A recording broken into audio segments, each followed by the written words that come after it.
आरती अंजलि अवस्थी में अंजलि की सांसें अब भी तेज थी। उसकी आंखों के सामने आरती का चेहरा कांप रहा था और तभी सच का चेहरा उसके सामने आया। उस गुंडे के पीछे युवराज का नाम। उधर मंडप में आरती का दिल जैसे धड़कना ही भूल गया। वेद, फेरे और उसके बगल में कली। आरती की आंखें भर आई। वह लड़खड़ाती हुई आगे बढ़ी और तभी वेद ने अचानक अपनी कदम रोक ली। कली का हाथ जोर से झटक दिया। वेद ने कहा, आरती तुम्हें मारने की धमकी दी थी, मजबूरन ये शादी करनी पड़ी। पर ये शादी हुई नहीं। कली रो पड़ी, वेद बाबू मुझे छोड़कर मत जाइए। पर आज वेद का सब्र टूट चुका था। वेद का गुस्सा सीधे युवराज की ओर घूम गया। दहाड़ते हुए वेद ने कहा, अगर तू इस घर का दामाद नहीं होता ना, यही इसी जमीन में गाड़ देता।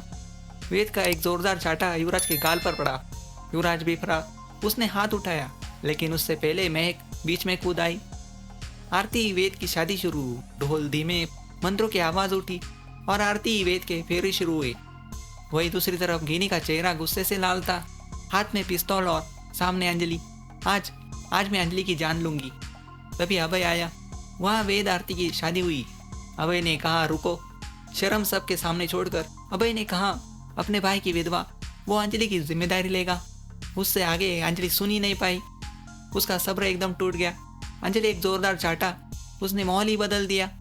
गिनी कांपते हुए आगे बढ़ी।